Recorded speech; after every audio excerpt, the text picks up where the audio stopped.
मैं नेहा 25 की हूँ। अभी कल ही तो मेरी शादी को 1 साल पूरा हुआ है।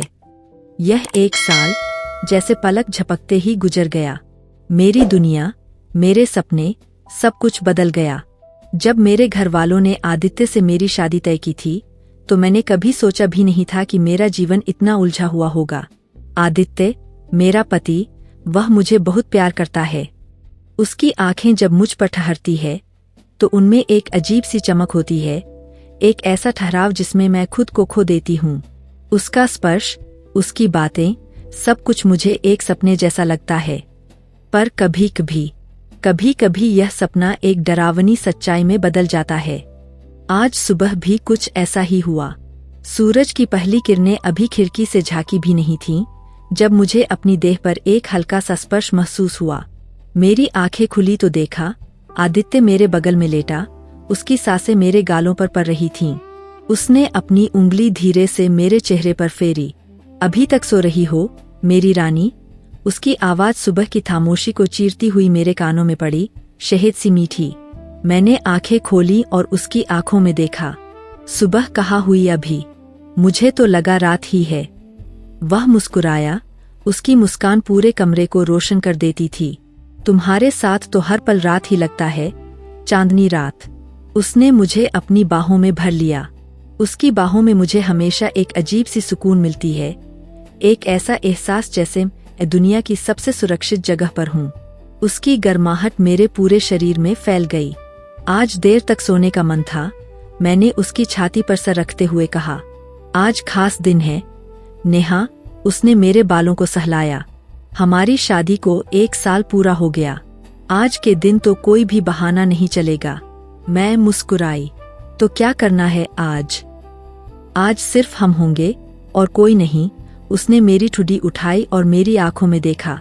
आज मैं तुम्हें फिर से अपना बनाऊंगा, जैसे पहली बार बनाया था। उसकी बातें मेरे दिल को छू गईं।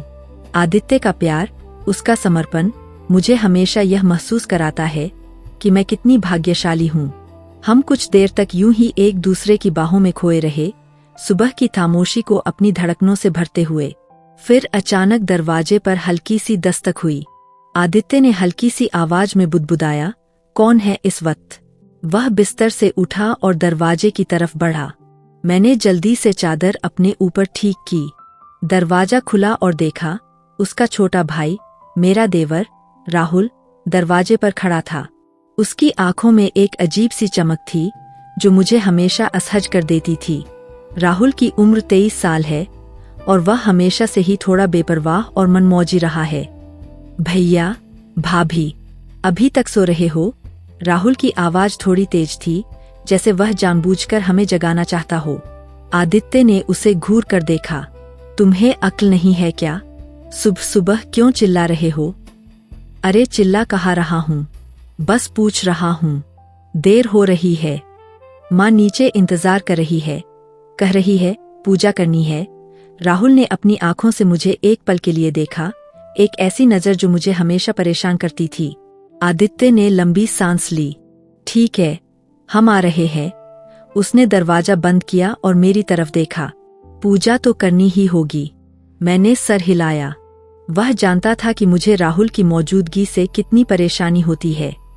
राहुल के कमरे से निकल जाने के बाद भी उसकी अजीब सी नजर मेरी आंखों के सामने घूमती रही। क्या हुआ? आदित्य ने मेरा हाथ अपने हाथ में लेते हुए पूछा। कुछ नहीं, मैंने कहा, पर मेरी आवाज में थोड़ी सी हिचकिचाहट थी। वह मेरे चेहरे को पढ़ना जानता था। राहुल फिर कुछ? मैंने उसकी बात पूरी नहीं की, बस अपनी नजरें झुका लीं। आदित्य का चेहरा गुस्से से भर गया। उसकी मुट्ठी भींच गई। मैं उससे बात करूंगा। यह सब अब बहुत हो रहा है। उसकी आवाज में एक दृढ़ता थी। छोड़ो ना, मैंने उसका हाथ सहलाते हुए कहा। आज हमारा दिन है, यह सब खराब मत करो। उसने गहरी सांस ली, अपना गुस्सा काबू करने की कोशिश कर रहा था। तुम सही कह रही हो, आज सिर्फ हमारा दिन है। उसने मुझे फिर से अपनी बाहों में भर लिया, जैसे मुझे दुनिया की हर बुराई से बचाना चाहता हो। हम नीचे आए। माँ, पिताजी और राहुल पहले से ही पूजा के कमरे में थे। माँ ने हमें देखते ही मुस्कुराया। आ गए दोनों। मैं कब से इंतजार कर रही थी। हमने प्रणाम किया और पूजा में शामिल हो गए। पूजा के दौरान भी मुझे राहुल की नजरें अपने ऊपर महसूस होती रहीं। वह बार बार मेरी तरफ देखता, उसकी आंखों में वही अजीब सी चमक थी। मैं असहज महसूस कर रही थी, पर आदित्य के बगल में होने की वजह से थोड़ी हिम्मत थी। पूजा के बाद नाश्ते की मेज पर भी राहुल की हरकतें जारी रहीं। वह जानबूझकर मेरे करीब बैठ गया। जब मैंने पानी का गिलास उठाया तो उसने अपना हाथ बढ़ाकर मेरा हाथ छू लिया। एक पल के लिए मेरा हाथ कांप गया और गिलास लगभग गिर ही गया था। ओह सॉरी भाभी, उसने एक नकली मासूमियत से कहा, पर उसकी आंखों में शरारत थी। आदित्य ने उसे घूर कर देखा। ध्यान से। राहुल। क्या भैया, बस थोड़ा सा हाथ ही तो लग गया। राहुल ने कंधे उचकाए। मैं कुछ नहीं बोली, बस चुपचाप नाश्ता करती रही। मेरा मन अशांत था। आदित्य का प्यार मुझे सुकून देता था, पर राहुल की ये हरकतें मुझे अंदर से खोखला कर रही थीं। मेरी शादी को 1 साल हो गया था, पर इस 1 साल में यह सब इतना बढ़ गया था कि मैं समझ नहीं पा रही थी कि क्या करूं।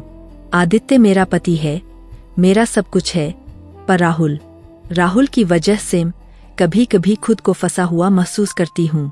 नाश्ता खत्म होने के बाद आदित्य ने मुझे छत पर चलने को कहा। चलो, तुम्हें कुछ दिखाना है। हम छत पर गए। सूरज की रोशनी चारों तरफ फैली हुई थी। छत पर एक छोटी सी मेज और 2 कुर्सियां रखी थीं, जिन पर ताजे फूल रखे थे। यह सब? मैंने आश्चर्य से पूछा। तुम्हारे लिए, आदित्य ने मुस्कुराते हुए कहा। आज हमारा दिन है ना। उसने मुझे एक कुर्सी पर बिठाया और खुद दूसरी कुर्सी पर बैठा। उसने मेरा हाथ अपने हाथ में लिया। नेहा, मैं जानता हूँ तुम परेशान हो, उसकी आवाज में चिंता थी। राहुल की वजह से, पर मैं तुम्हें अकेला नहीं छोड़ूंगा, कभी नहीं। मेरी आंखों में आंसू आ गए। मुझे डर लगता है। आदित्य। किस बात का डर? उसने मेरे आंसू पोंछे। मुझे समझ नहीं आता कि यह सब क्या है। वह ऐसा क्यों करता है? और मैं तुम्हें यह सब कैसे बताऊं? मेरी आवाज भर आ गई। आदित्य ने मुझे अपने गले लगा लिया। तुम्हें कुछ भी बताने की जरूरत नहीं है। मैं सब समझता हूँ और मैं उसे ठीक करूंगा। यह मेरा वादा है तुमसे। हम कुछ देर तक यूं ही एक दूसरे की बाहों में रहे। उसकी बातें मुझे हिम्मत दे रही थीं, पर मेरे मन में फिर भी एक अजीब सा डर था। राहुल की हरकतें, उसकी नजरें, सब कुछ मुझे एक अनचाही उलझन में डाल रहा था। मैं आदित्य से प्यार करती थी और वह भी मुझसे उतना ही प्यार करता था, पर इस प्यार के बीच राहुल की मौजूदगी एक ऐसी दीवार बन गई थी जिसे मैं पार नहीं कर पा रही थी। मुझे समझ नहीं आ रहा था कि इस समस्या से कैसे निपटूं, कैसे अपने पति को यह सब बताऊं और कैसे अपने रिश्ते को इस अनचाहे साए से बचाऊं। मेरी शादी का 1 साल पूरा होने पर यह एहसास कि मेरा जीवन इतना जटिल हो गया है, मुझे अंदर तक झकझोर रहा था।